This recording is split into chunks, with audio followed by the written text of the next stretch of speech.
Perhatian cerita ini benar-benar murni karangan dari penulis itu sendiri. Jadi apabila ada kesamaan antara nama tokoh karakter ataupun latar itu hanya faktor ketidaksengajaan. Cinta Terlarang Mantan Mafiak bab 56, pembalasan Eric kepada Edgar. Kalian gak perlu memotori tangan kalian, dengan pecundang itu, dia sudah ada di rumah sakit. Dalam keadaan kritis, Maureen berkata mereka, menghentikan langkahnya, lalu berbalik menatap Maureen seolah meminta penjelasan. Elle yang menghabisi mereka, dan di saat Elle lengah, Edgar berhasil menyakiti Elle dengan benda tajam itu. Sambung Maureen menjelaskan. Bodohnya mereka tidak menyadari jika di tempat itu ada CCTV, sehingga gue bisa dengan gampang mencari tahu. Brengsek, main-main dia sama gue, desis Eric. Edgar ada masalah apa sama Ale? Tanya Axel heran. Bukan Elle yang punya masalah dengan pria itu, tapi karena Elle kekasihnya Eric, sehingga Edgar menargetkan dia. Jawab Maureen yang sudah tahu motifnya Edgar menyerang Elle. Brengsek. Pembawa sial lo. Axel hendak melayangkan bogeman ke wajah Eric. Dengan nafas yang masih memburun, tubuh Axel dihadang oleh Angga. Ceka, bukan saatnya untuk berantem. Ini rumah sakit. Hargai Nona Ali juga. Devano menginterupsi. Seketika keadaan ruangan ini berubah menjadi mencekam. Kedua pria tampan itu masih saling menatap dengan tatapan permusuhnya. Heran gue sama itu orang. Kayaknya nggak ada habisnya ganggu lurik, ujar Jonathan. Kabarnya Edgar memutuskan hubungan dengan Kirania. Mungkin Ella menjadi target selanjutnya? Rangga memberikan pendapat, bisa jadi. Karena sejak dulu dia selalu iri dengan segala sesuatu yang Eric miliki. Raihat. Mereka mengangguk setuju. Mengabaikan Axel, ia menatap wajah sang kekasih. Benar itu semua Sweety? Tanya Eric. Elle pun pasrah dan mengangguk ingin mangkir, namun bukti sudah di depan mata. Tapi kenapa kamu bohong sayang? Aku di sini merasa menjadi pria bodoh yang nggak tahu apa-apa. Itu hanya masalah kecil. Aku bisa mengatasinya. Dia juga sudah kritis kan? Aku juga nggak bakalan mau sama dia. Karena apa? Elle menjeda kalimatnya. Burung dia kecil dibandingkan punya kamu yang besar dan panjang. Bisiknya di telinga Eric, membuat si empunya merona salah tingkah. Dibisikin apa tuh? Malu-malu kucing diem, Angga julid. Pagi harinya, suasana rumah sakit sudah mulai ramai dengan orang yang berlalu lalang di sana. Para dokter dan tenaga medis lainnya berbondong-bondong memasuki ke ruangan kerja mereka. Begitupun dengan para nakes yang selepas jaga malam mereka berjalan keluar menuju kendaraannya masing-masing untuk mengistirahatkan badan mereka. Berbeda dengan kondisi salah satu kamar pasien ini, di mana atmosfer ruangan cukup menegangkan. Tatapan mata tajam keduanya beradu, bak kilatan api yang membara. Jangan pernah main-main sama gue. Kali ini gue gak akan pernah melepaskan Elle untuk pria menjijikan seperti lo. Sarkas Eric dengan suara deepnya, tangan kekarnya semakin menekan rahang pria itu. Berat, Eric melepaskan cengkraman itu dengan begitu kasar, sehingga membuat pria yang terbaring di ranjang itu semakin kesakitan. Ya, pria itu adalah Edgar. Kondisi Edgar saat ini terbilang cukup parah. Hampir seluruh kaki kanannya digips dan banyak memar di seluruh tubuhnya.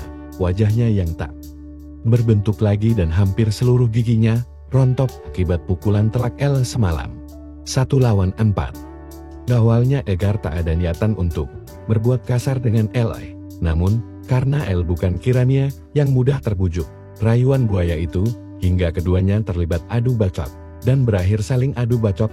Edgar tak sendirian, ia bersama dengan ketiga antek-anteknya melihat bosnya hampir meregang nyawa. Alhasil ketiga pria itu membantu menyerang Elle. Elle dengan cekatan menangis seluruh pukulan yang dilayangkan oleh keempat orang itu, termasuk Edgar. Emosi Edgar meletup-letup, harga dirinya seolah diinjak-injak dengan penolakan Elle. Hingga ia mengeluarkan pisau lipat yang selalu dibawa kemanapun berada dan berhasil mengenai lengan Elle di saat dirinya lengah. Dengan sisa tenaganya Elle menghabisi keempat pria itu dengan membabi buta. Seluruh kekuatan ia kerahkan, hingga mereka semua tumbang dan berakhir di rumah sakit. Beruntung Elle mengenakan kaos lengan panjang, sehingga bisa menutupi lukanya. Edgar justru tersenyum miring, menatap Eric dengan tatapan remehnya. Dia imut dan seksi, semakin membuat gue penasaran. Apalagi tangan mulusnya, selembut salju. Ini hanya soal waktu gue akan. Dia membuat Elle mendesahkan nama gue di akhir penyatuannya. Bukan crack, bukan. Bajingan, mati lo. Paharengnya mengetat hingga urat-uratnya menonjol. Pukulan demi pukulan terus Eric layangkan tak peduli bagaimana kondisi Edgar. Bahkan saat kiranya dulu diambil oleh Edgar ia tak semarah dan emosi ini. Nuhuk.